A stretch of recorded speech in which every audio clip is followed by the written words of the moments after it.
Hi குட்டீஸ், welcome to my jolly kids TV. இன்னைக்கு நம்ம பார்க்க போறது நீதி கதைகள், முயலும் வாத்தும். வாங்க பார்க்கலாம். ஒரு அழகான காட்டில் ஒரு முயலும் ஒரு வாத்தும் நண்பர்களாக இருந்தன. முயல் மிகவும் துருதுருப்பாகவும் எப்போதும் தனக்குத்தானே வேலை செய்வதிலும் மும்முரமாக இருந்தது. அதேபோல் வாத்து தன் குட்டி வாத்துகளுடன் ஆற்றங்கரையில் வாழ்ந்து வந்தது. ஒரு நாள் வானம் திடீரென்று கருத்தது. இடியுடன் கூடிய பலத்த மழை பெய்தது. வாத்தின் சிறிய வீடு ஆற்றங்கரையில் இருந்தது. மழை நீர் வேகமாக வந்து வாத்தின் வீட்டை மூழ்கடிக்க ஆரம்பித்தது.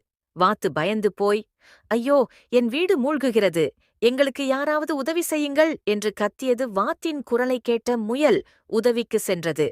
முயல் வாத்திடம், கவலைப்படாதே, நான் உனக்கு ஒரு புதிய உறுதியான வீடு கட்டித் தருகிறேன் என்றது.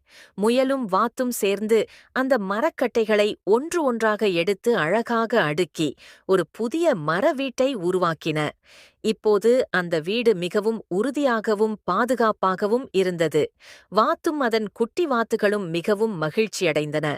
நண்பா, நன்றி, நீ எங்கள் உயிரைக் காப்பாற்றினாய், புதிய வீடும் கட்டித் தந்தாய் என்று சொல்லியது. முயல் சிரித்துக்கொண்டே, நண்பனுக்கு உதவுவது என் கடமை, உனக்கும் உன் குட்டிகளுக்கும் நான் உதவியது எனக்கு ரொம்ப சந்தோஷம் என்றது. நீதி: நண்பனுக்கு கஷ்டம் வரும்போது உதவி செய்பவனே சிறந்த நண்பன். Thanks for watching. Like, share and subscribe.